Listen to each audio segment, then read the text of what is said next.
राज्यात जोरदार पावसाची हजेरी। बीडमधील शेतकऱ्याच्या 3 एकरावरील कांद्याचं नुकसान। कांदा गोळा करण्यासाठी चिमुरडीची ही धडपड।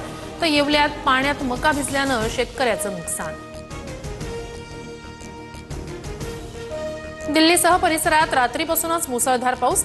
हवामान विभागाकडून दिल्लीसाठी रेड अलर्ट। दिल्ली विमानतळावरील 100 विमानांच्या फेऱ्या रद्द।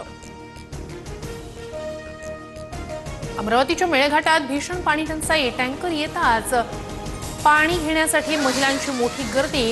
गेल्या अनेक वर्षापासून खडीमल गावात महिलांचा पाण्यासाठी संघर्ष। कोणी कितीही विरोध केला तरी अलमट्टी धरणाची उंची वाढवण्यावर ठाम। कर्नाटकचे उपमुख्यमंत्री शिवकुमार यांचं मोठं वक्तव्य। अलमट्टी धरणाची उंची वाढल्यास सांगली कोल्हापूरला पुराचा धोका। मध्य आणि ट्रान्स हार्बरवर आज मेगा ब्लॉक। मध्य रेल्वेवर माटुंगा ते मुलुंड आणि ट्रान्स हार्बर रेल्वेवर ठाणे ते वाशी दरम्यान ब्लॉक असणार। राज्यातील कोरोना रुग्णसंख्या 257 वर। सर्वाधिक 47 रुग्ण मुंबईत। तर 2 दिवसात राज्यात 93 नव्या कोरोना रुग्णांची नोंद। आतापर्यंत ठाणे बंगळुरूत कोरोनानं मृत्यू।